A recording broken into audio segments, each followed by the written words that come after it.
Media तेजस को JF-17 thunder से बेहतर और एडवांस फाइटर जेट के तौर पर प्रमोट करते हैं। इनका दावा है कि JF-17 एक सस्ता और कमज़ोर एयरक्राफ्ट है, जबकि तेजस एक हाईटेक इंडिजीनियस जेट है। मगर असल हकीकत क्या है? तेजस कितना मेड इन इंडिया है और JF-17 कितना मेड इन पाकिस्तान? क्या पाकिस्तान अब भी JF-17 के लिए चाइना पर डिपेंडेंट है? इस वीडियो में हम हार्ड फैक्ट्स और टेक्निकल कंपैरिजन के साथ इन तमाम सवालों के जवाब देंगे। तेजस और JF-17 को असल में कौन बनाता है? जबकि तेजस को एक हाईटेक इंडिजीनियस जेट के तौर पर प्रमोट किया जाता है, असल में ये सिर्फ 50% इंडिया में बना है।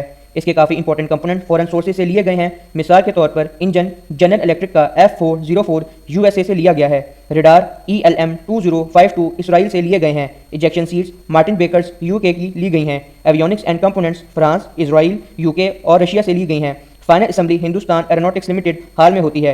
इसके अलावा airframe, flight control system, software और दीगर कंपोनेंट्स इंडिया में असेंबल किए जाते हैं, लेकिन ये सब इंटरनेशनल पब्लिक सेक्टर कोलैबोरेशन के जरिए फ्रांस, इसराइल, UK, रशिया और यूनाइटेड स्टेट की कंपनीज के साथ किए जाते हैं। अब बात कर लेते हैं JF-17 थंडर की, जो 50% डोमेस्टिकली बिल्ड है। ये एयरक्राफ्ट पाकिस्तान और चाइना की कोलैबोरेशन का प्रोडक्ट है और इसके कई कंपोनेंट्स भी पाक चाइना पार्टनरशिप के थ्रू डेवलप किए जाते हैं। मिसाल के तौर पर इंजन चाइना का WS-13 इस्तेमाल किया जाता है। रडार KLJ चाइना का इस्तेमाल किया जाता है। Avionics and weapons mix of Chinese, Pakistani और यूरोपियन टेक्नोलॉजी के इस्तेमाल किए जाते हैं। Final assembly Pakistan aeronautical complex Kamra में होती है। JF-17 के काफ़ी क्रिटिकल पार्ट्स पाकिस्तान में बनाए जाते हैं चाइना की कोलैबोरेशन के साथ। इंडिया अपने तेजस को अपना इंडिजीनियस जेट कहकर इतना जोर क्यों देता है, जबकि तेजस और JF-17 के अंदर बस इतना ही फ़र्क है कि तेजस एक मल्टीनेशनल कोलैबोरेशन है जिसमें मल्टीपल कंपनीज, अलग अलग कंट्रीज़ के इंडस्ट्रीज़ और पब्लिक प्राइवेट पार्टनरशिप शामिल हैं। तेजस ज़्यादातर पब्लिक सेक्टर डोमिनेंस रखता है, जिसमें इंटरनेशनल पब्लिक सेक्टर ऑर्गेनाइजेशंस का ज़्यादा हिस्सा है, जबकि JF-17 एक फोकस कोलैबोरेशन है जो सिर्फ पाकिस्तान और चाइना की जॉइंट वेंचर है। इसकी डेवलपमेंट में चाइना एयरक्राफ्ट इंडस्ट्री कॉरपोरेशन और पाकिस्तान एरोनॉटिकल कॉम्प्लेक्स ने मिलकर हिस्सा लिया। JF-17 स्ट्रेट ड्रिवन पार्टनरशिप है जिसमें पाकिस्तान और चाइना की स्ट्रेट कंट्रोल एफिशिएंसी की वजह से तेज़ और टारगेटेड डेवलपमेंट पॉसिबल हुई। अब हम तेजस के डेवलपमेंट टाइमलाइन के बारे में बात कर लेते हैं। 1983 के अंदर इंडिया ने लाइट कॉम्बैट एयरक्राफ्ट प्रोजेक्ट का आगाज़ किया। 2001 के अंदर तेजस ने अपनी पहली टेस्ट फ्लाइट कंप्लीट की। 2015 के अंदर इंडियन एयरफोर्स ने पहली लिमिटेड सीरीज प्रोडक्शन LSP तेजस को रिसीव किया। 2019 के अंदर तेजस फॉर्मली इंडियन एयरफोर्स की फ्लीट के अंदर शामिल किया गया। 2024 अब तक तेजस फुली ऑपरेशनल कॉम्बैट जेट नहीं बन सका और अभी भी डेवलपमेंट इशू का सामना कर रहा है। अब हम बात कर लेते हैं JF-17 के डेवलपमेंट टाइमलाइन के बारे में। 1999 को पाकिस्तान और चाइना ने JF-17 के डेवलपमेंट स्टार्ट किया। 2003 के अंदर JF-17 ने अपनी पहली टेस्ट फ्लाइट कंप्लीट की। 2007 के अंदर पाकिस्तान एयरफोर्स ने JF-17 को अपनी फ्लीट का हिस्सा बनाया। 2019 के अंदर कॉम्बैट प्रूवन स्टेटस जब JF-17 ने ऑपरेशन स्विफ्ट रिटॉर्ट में इंडियन MiG-21 गिरा दिया। 2024 JF-17 2000 plus jet active series में है और ब्लॉक 3 अपग्रेड किया जा रहा है।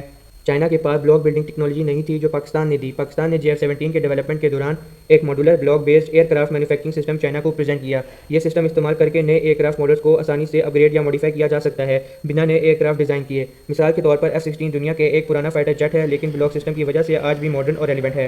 पहला F-16 1970s में डेवलप हुआ था, मगर अब तक ब्लॉक 70 to 72 तक अपग्रेड हो चुका है। यह एयरक्राफ्ट अभी भी दुनिया का सबसे एडवांस 4.5 जनरेशन फाइटर जेट है। JF-17 भी इसी कॉन्सेप्ट पर बना है। JF-17 के अंदर ब्लॉक 1, ब्लॉक 2, ब्लॉक 3 शामिल हैं। ये मॉड्यूलर अप्रोच पाकिस्तान को JF-17 को कंटिन्यूसली इंप्रूव करने का एडवांटेज देती है। तेजस के साथ ये फ्लेक्सिबिलिटी नहीं है जो इसको एक रिस्ट्रिक्टेड जेट बना देती है। JF-17 एक ऐसा सिस्टम पर डिज़ाइन किया गया है जो universal plug and avionics system को सपोर्ट करता है। इसका मतलब है कि पाकिस्तान किसी भी कंट्री के हार्डवेयर, सॉफ्टवेयर या एवियोनिक्स सिस्टम को इंटीग्रेट कर सकता है और सब एक साथ सिंक हो जाएंगे किसी भी प्रॉब्लम के बिना। तेजस ये सपोर्ट नहीं करता। तेजस सिर्फ इंडिया के सिलेक्टेड और अप्रूव्ड कंपोनेंट्स को सपोर्ट करता है। तेजस इस जेट का कई कंपोनेंट्स अलग अलग कंट्रीज़ के इंपोर्ट किए जाते हैं, मगर सिर्फ इंडिया को फाइनल असेंबली या SS दी जाती है। जबकि JF-17 पाकिस्तान को सिर्फ जेट ही नहीं दिया जाता, बल्कि चाइना ने टेक्नोलॉजी ट्रांसफर भी की है। इसका मतलब यह है कि पाकिस्तान फ्यूचर में अपनी प्रोडक्शन और अपग्रेड खुद कर सकता है। अक्सर कहा जाता है कि पाकिस्तान बिना चाइना के JF-17 नहीं बना सकता। पहले स्टेज में चाइना से सपोर्ट ली गई, लेकिन अब पाकिस्तान इंडिपेंडेंट है। JF-17 ब्लॉक 3 को पाकिस्तान को डेवलप कर रहा है, जो एक 5th generation ready fighter jet होगा। पाकिस्तान अब दूसरी कंट्रीज जैसे कि तुर्की, यूक्रेन और यूरोप से भी टेक्नोलॉजी ले रहा है। फ्यूचर डेवलपमेंट के अंदर JF-17 के block 4 advance AES radar, electronic warfare suit और स्टेल्थ टेक्नोलॉजी के साथ आएगा। जब भी JF-17 का क्रैश होता है, इंडियन मीडिया फॉरन चाइनीज़ टेक्नोलॉजी फेल का प्रोपोगेंडा शुरू कर देते हैं, मगर असल स्टैटिस्टिक देखें तो JF-17 एक्टिव हैं 200 प्लस, तेजस एक्टिव हैं सिर्फ 40 plus. Only for training 40 plus Tejas is not used in the fleet. In recent time, 2 jets are crashed show the credibility of Tejas.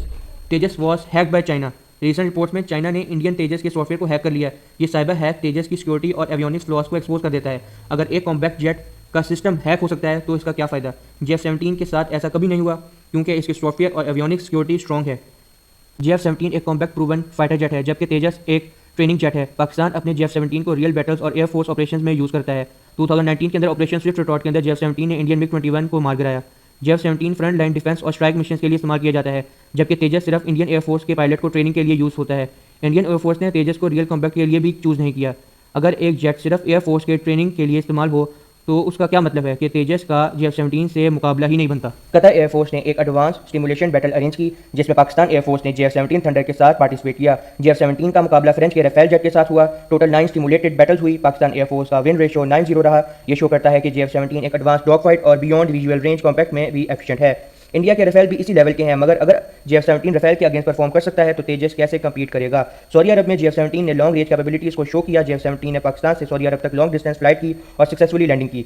तेजस की लॉन्ग रेंज कैपेबिलिटीज़ अभी तक proven नहीं हुई। JF-17 एक operational jet है, जबकि तेजस एक एक्सपेरिमेंटल एयरक्राफ्ट लगता है।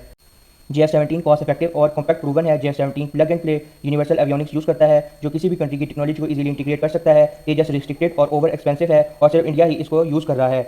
चाइना के कई फाइटर जेट मार्केट में मौजूद हैं, मगर सबसे ज़्यादा एक्सपोर्ट होने वाला जेट सिर्फ JF-17 है। पाकिस्तान ने अपनी कैपेबिलिटीज़, कॉम्पैक्ट प्रूवन और एडवांस टेक्नोलॉजी की वजह से मल्टीपल कंट्रीज़ को कन्विंस किया और JF-17 दुनिया के सबसे ज़्यादा सक्सेसफुल एक्सपोर्ट